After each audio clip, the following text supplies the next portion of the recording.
Hi everyone, I'm Jenny Sue and I'm presenting the Languages of Micronesia.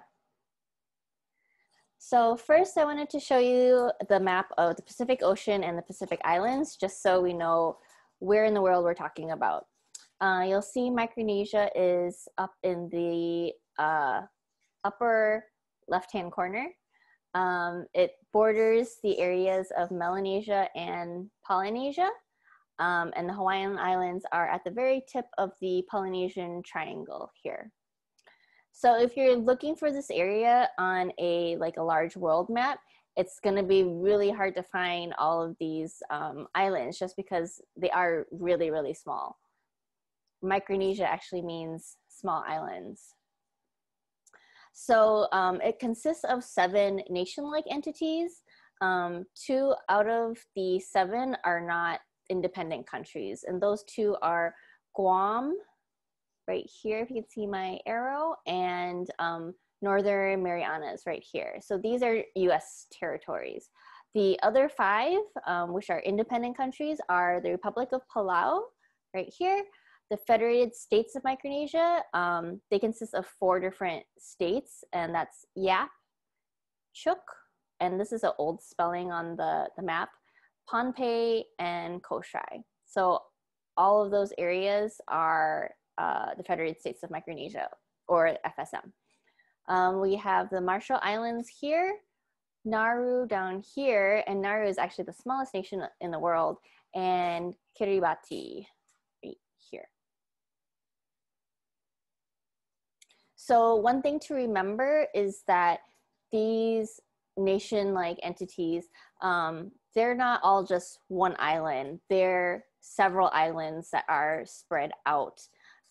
Just like Hawaii, the state of Hawaii isn't just one island, right? We are several islands spread out, and only 7 of Hawaiian islands are inhabited. So this table shows you a breakdown of all of the islands I just talked about, or the nations I just talked about. It gives you their land area in square miles, the population, and the density per square mile here.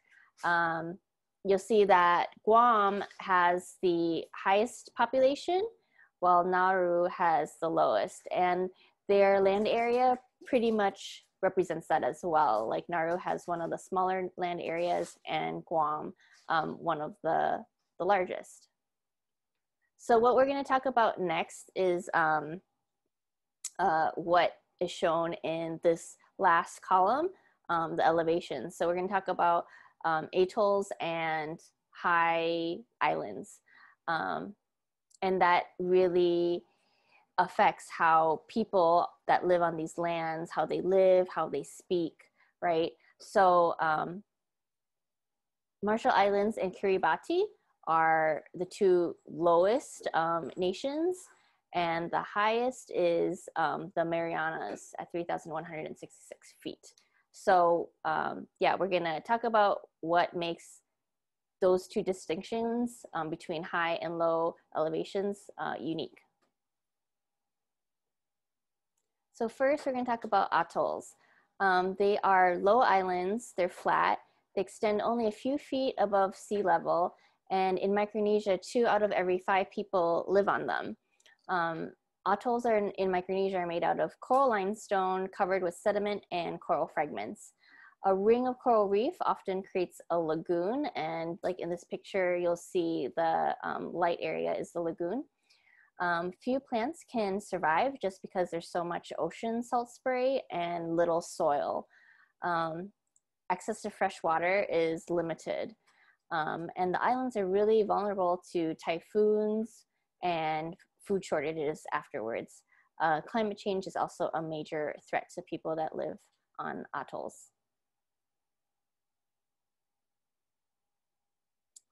Next is food and resources on atolls. Some staple foods are coconut, breadfruit, taro, pandanus, and arrowroot. These foods and these plants, they're not just for food, but actually they're very useful for other things. Like the coconut tree, the leaves and the trunks have a lot of different uses. This picture here is coconut palms woven into a plate. Breadfruit trunks are traditionally made into canoes.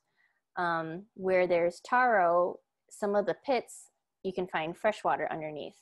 Pandanus leaves are traditionally used to weave mats, and they're also used as thatching for roofs.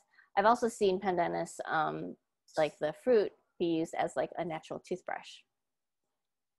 People that live on atolls eat fish and shellfish for protein, and that's pretty obvious.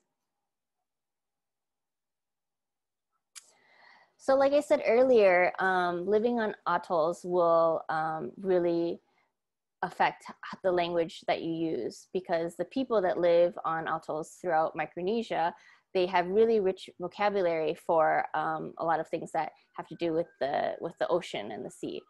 So like navigating and seafaring, stars and constellations. People actually use the stars and constellations to navigate. Let's see, Micronesians also living on atolls have a rich vocabulary for canoe parts and sailing, fishing methods, just the fish and shellfish, as well as ways to cultivate and prepare coconut and breadfruit. There are like hundreds of ways to prepare them, as well as different names for pandanus varieties. So high islands, on the other hand, have a different lifestyle, people that live on high islands. So high islands are also called volcanic islands. They're made out of basalt rock from lava flow. They have much more soil than low islands. So sometimes they have steep slopes and then some small flat areas. There's a variety of plants and animals that can survive just because they have some rich soil and more land elevation. There's less need for deep sea canoes in these areas, and it's been found that there's more complex social organization, such as division into districts and a system of chiefs and sub-chiefs.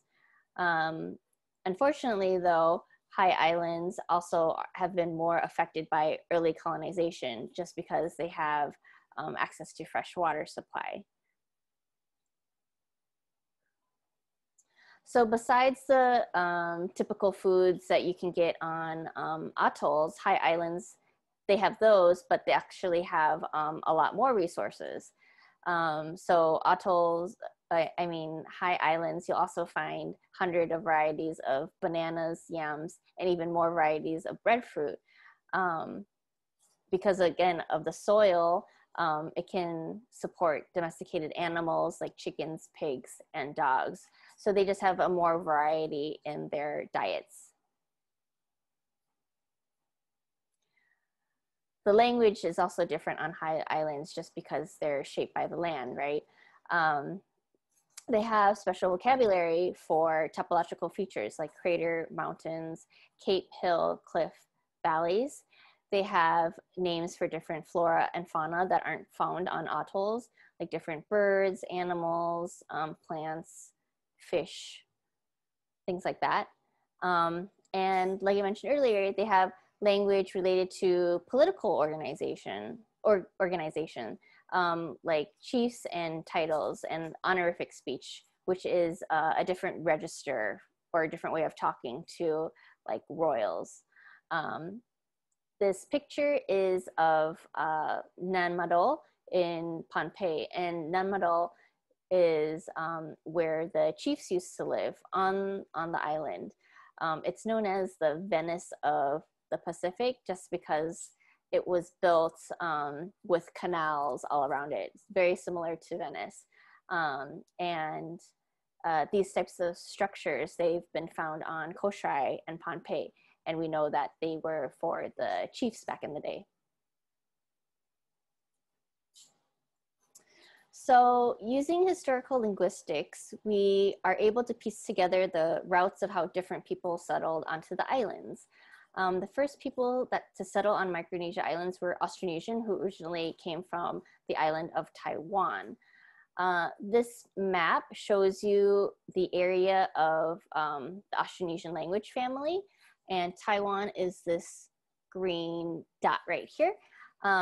So long time ago, people from Taiwan were the first ones to venture out and settle in these areas. And they obviously brought their language with them, and all of the languages are within this Austronesian family. But then they're divided into different branches, right? So we're talking about kind of this area here, which is mostly oceanic, but you'll see that it also came from some of this Western Austronesian language too. So there were 4 waves of early settlers in Micronesia. The first settlement was in the Marianas and Palau. These were the languages that came from Western Austronesian, and they developed into Chamorro and Palauan. Chamorro probably came from the Philippines around 1500 BC, and people aren't totally sure where the Palauans came from, but probably Southeast Asia. This picture is of a like a latte structure in Guam, and this is like a house for the early settlers. The second settlement was on Yap. They estimate that people arrived to Yap around 1400 BC, and they think they may have come from the northern Melanesia area, just because the Admiralty Islands have some similarities in the language, or northern New Guinea. Yapese is a oceanic language, and but even then, it had actually heavily borrowed from Palauan, which was that Western Austronesian language. And they know this because just the words you find in Yapese are also found in Palauan. And there are physical signs of this contact back in the day, because you find this, in the picture, you see these like stones with this hole in the middle. That's actually Yapese stone money. And this money was found on Palau as well. So it tells you that they had some kind of trading relationship, most likely. This third settlement is a group called Nuclear Micronesian. And this group, they estimate, settled around 1 BC. It is also an oceanic language, and it encompasses Nauruan, Kiribati, Marshallese, Kosraean, Pohnpeian, and Chuukese. Okay, so they estimate that there's around 15 languages in this Nuclear Micronesian language family, and they're not 100% sure, just because the Chuukese languages are really hard to count, just because it's like a dialect chain. And when you get into dialects versus languages, sometimes it's really hard to distinguish and make that like cut. So some people say there's 6 Chuukese languages, some people say there's 7 or 8. But for the purposes of this class, we're gonna say there's 15 languages in total in this Nuclear Micronesian group. They're all shown in this like language tree right here. The homeland of all these languages is somewhere in Eastern Micronesia. So it's either gonna be Marshallese, Kiribati, Kosraean, or Nauruan will be the homeland. And there's this idea that the homeland will be where the most diversity is found. And I'll show you on a map in a little bit, but because these 4 languages are all fairly close together on the map, and they're very diverse, meaning that there's some similarities, but they have their own branches in the language tree that they're distinct enough to have their own branches. So that's where that diversity is found, Whereas if you move west, you'll have Pohnpeic and Chuukese. And these languages, they just branch out into other languages, but within the same family. So the diversity isn't there like it is with the other 4 languages. And I'll show you more what I mean in a map in a little bit. But yeah, all of these languages are the Nuclear Micronesian languages. And the 4th and last settlement is by 2 Polynesian outliers. And these people settled on 2 different islands on Pohnpei atolls. I am not going to attempt to say the name, but they're right here. And people believe that they came from within the Polynesian Triangle, most likely Tuvalu, around 1000 AD. All right, so this map pretty much summarizes everything I just talked about. And I'm gonna go through really quick each of those phases of settlement so you can really see it on this map. So the first wave was the Marianas and Palau, right? So the Marianas is right here, and that was Chamorro, and Palau is right here. So those were Western Austronesian languages that came over. And just to say, like, again, all of these people came by boats, like canoes, and then they were navigating by the stars and stuff. So it's pretty impressive that they were able to travel so far and get to these tiny islands. All right, and the second wave was Yap, and they believed that it was a oceanic language, but from like Papua New Guinea or the Admiralty Islands. And so that was down here going up north. That third wave was that huge group, the Nuclear Micronesian group, and that is shown here, like all of these colorful like quote bubbles. So again, what I was saying about the diversity showing where a homeland would be, you'll see that the 4 languages that they believe could be the start of the Nuclear Micronesian language are either Marshall Islands, Kiribati, Nauru, or Koshrai. And this, they're diverse here, right? Whereas in the West, you only have the Pohnpeic languages and the Chuukese languages. So that diversity really changed, right? Going from east to west. This Nuclear Micronesian family group is a oceanic language, and so it probably came from somewhere down here. And then the last settlement was those 2 languages on 2 different islands in Pohnpei from Polynesian outliers, also coming from somewhere in the south. All right, so I hope that kind of helped you understand all those 4 waves a little bit easier with the visual. Now I'm gonna talk just a little bit more in detail about that Nuclear Micronesian language family grouping, just because they have some very distinct features of their language. One thing is this distinction between the inclusive we and exclusive we. So we don't have this in English, right? When we say we don't really know, are you including the other person you're talking to or not? But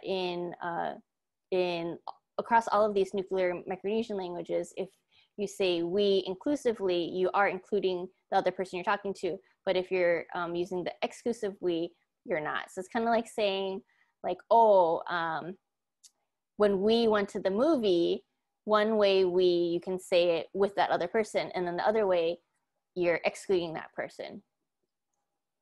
I hope that makes sense. So they also have an elaborate system of demonstratives, which means like pointing words. They have an elaborate system of directional adverbs as well, and I will detail that a little bit next. They have extensive use of reduplication to form adjectives and verbs with repeated multiple action, and I'm going to show you more examples of that too. And there's two types of possession in Nuclear Micronesian languages. That's alienable and inalienable. So that distinction is inalienable things means things that are like a part of you and you can't like detach it. So like your hands or fingers or your head, these are inalienable, like an alien. It's like not foreign to you, right? But family members are actually usually inalienable too, because you guys share the same like blood, right? So those are inalienable, whereas alienable things are things like the rings I'm wearing on my hands. These things are mine, like I possess them, but they're not like a part of me. They're not permanent.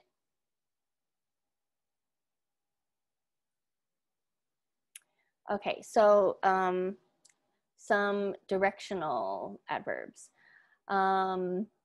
This is really cool in these Nuclear Micronesian languages, just because they have so many words to describe directionals. And this example is actually from Marshallese, and maybe not all the language have the exact same way of speaking or words, but it's a similar system. So in this Marshallese language, they have three basic directionals. Tuk meaning toward me, waj, I'm sure I'm not saying these right, waj toward you, and then look toward like a third party or away from us. And you can just use those basically to talk about a direction, but they can also be paired with a destination term, and there's 14 of them in this chart, to become a compound directional adverb. So,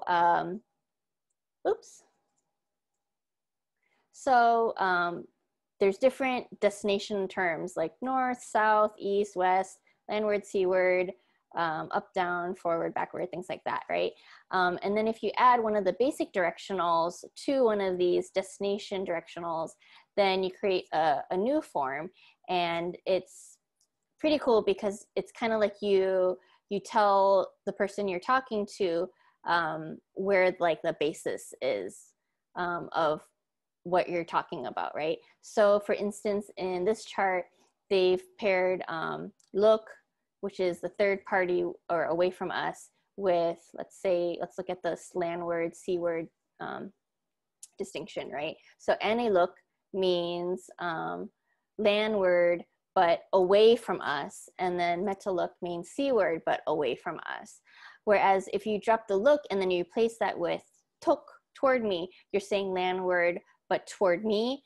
And then you can do the same with metaluk. Drop the look, put on the tuk, and it's metatuk, meaning seaward, but toward me.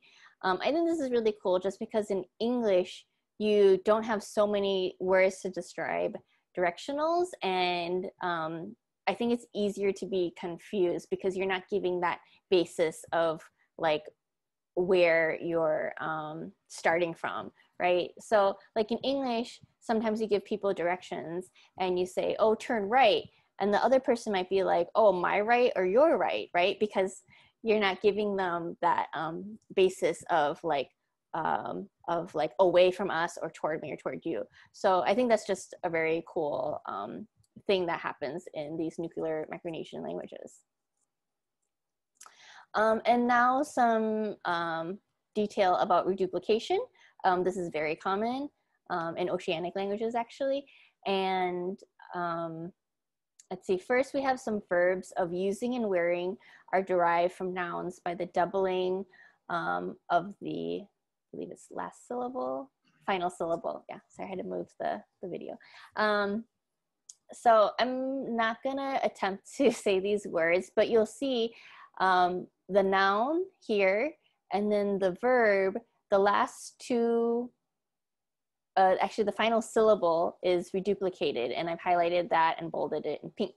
I can say this one. Wa is canoe, wa means to use a canoe. And so just this reduplication process can mean to use whatever that noun was.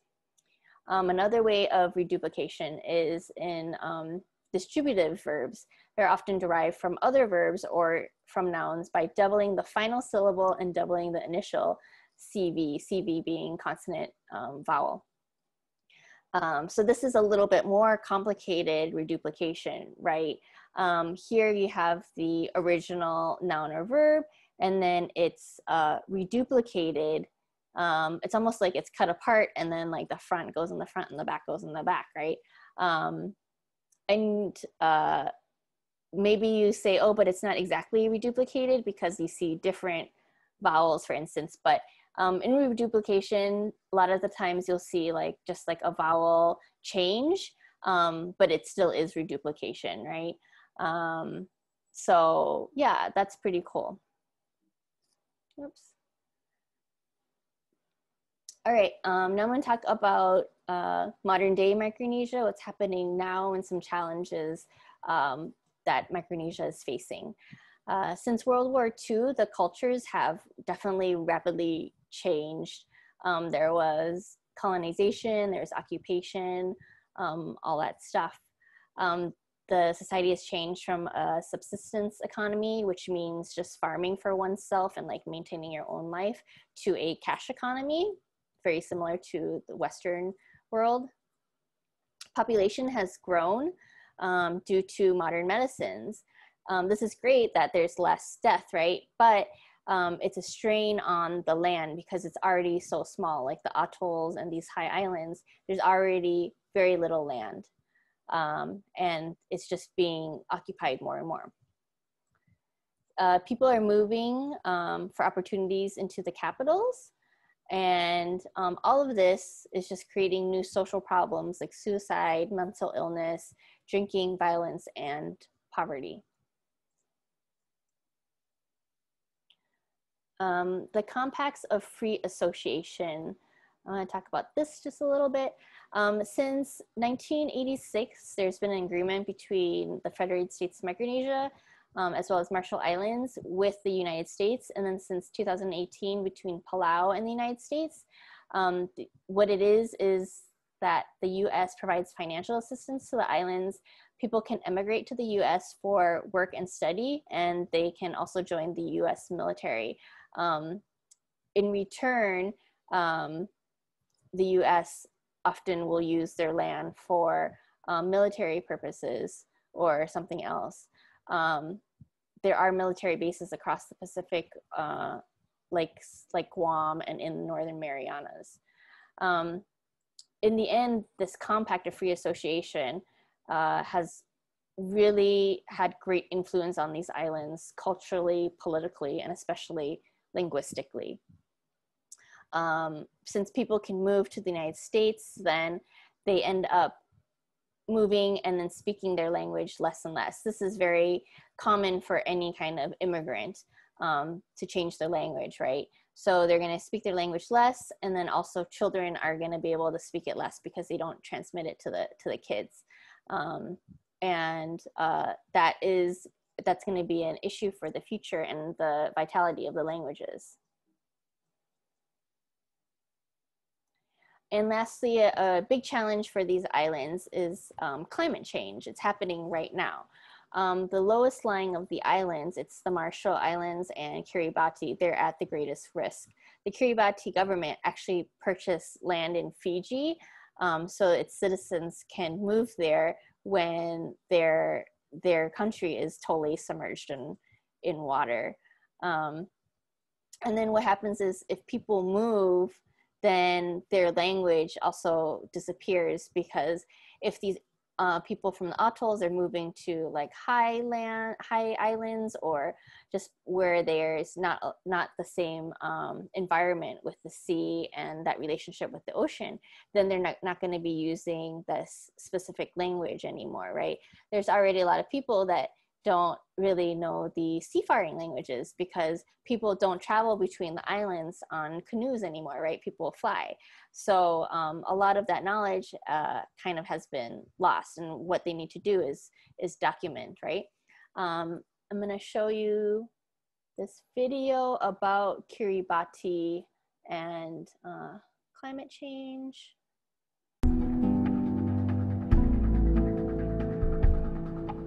Scientific research shows that the Pacific is the region most affected in the entire world by climate change.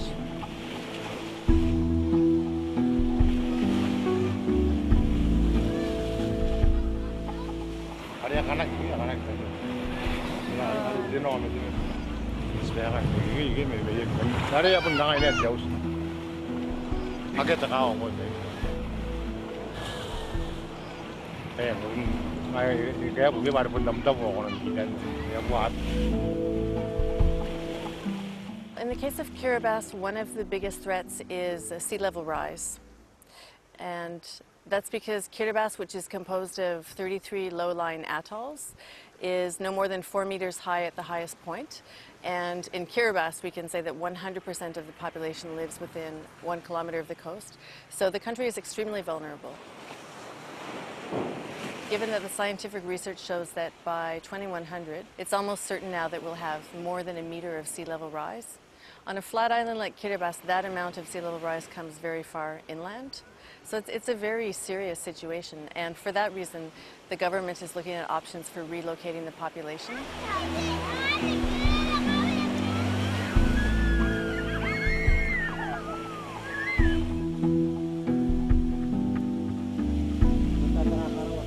When I came here in 2002,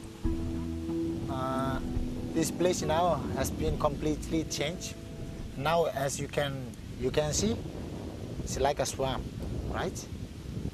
How many more years time, and then it will be completely nobody live in this village.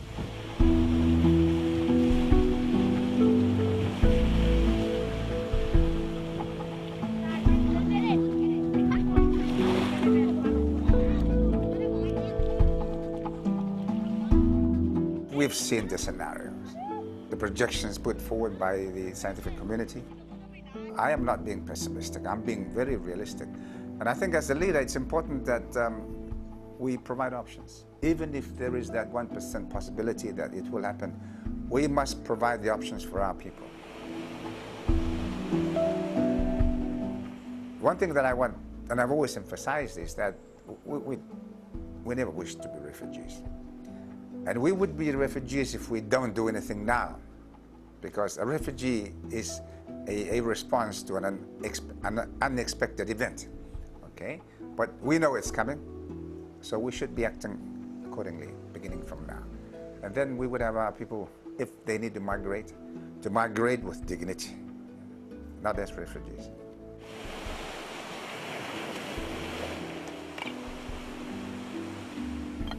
I have moved 3 times. Every 3 years I move. My first house is about 20 meters from here, 15 meters to 20 meters from where I'm standing. After another 3 years, I have to move away from here and build another home there. And that's your house just over the sea wall? Yeah, that's my last house. I'm not quite sure how long I will be there. That depends on how strong my seawall here will stand high tide waves. Nothing we can do about it.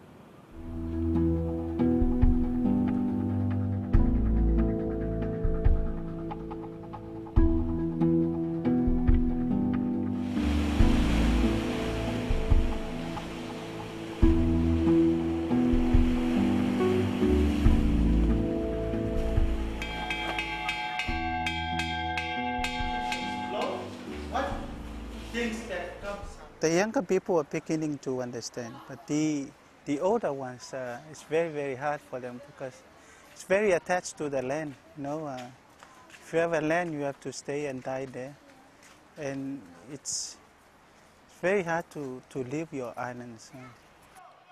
One time we went to the cemetery and there was a funeral took place, and this coffin was put into the ground, but somehow it's floating on this in there. You know, it's floating, and they have to put stone to put it right down. To us, You know, it's very important for our ancestors where you bury your dead. Okay. So I don't want to end this presentation on a sad note. So I'm gonna talk a little bit about language conservation in Micronesia. So you see that there's so many factors that are really putting pressure on these islands and their languages, right? The languages, they are endangered. There's small communities speaking them, and even though they're being passed on to the younger generations, there's bilingualism as a pressure and all of this Western influence. So there are some efforts being made to promote indigenous language use. For instance, in Koshrai, there is more bilingual education, but it's also attempting to really not just support the English language for people's future, but also the Kosraean, because people there have seen that older kids, they don't speak either language well, so they really want to shore up both. There are efforts to digitize archived materials in Kosrae as well. In Guam, there's a language documentation project that started recently, I think a year or two, of Chamorro. And the Living Tongues Talking Dictionary Workshop. It's an app that allows anybody with a cell phone to make recordings and document their language. So there are efforts out there to save the language, and it's a very beautiful place, Micronesia. So hopefully it can still continue. If for some reason the islands, you know, get submerged, like Kiribati might, hopefully the language, the culture, and the people can continue to thrive wherever they are. All right, thank you for listening. That's it for the Languages of Micronesia.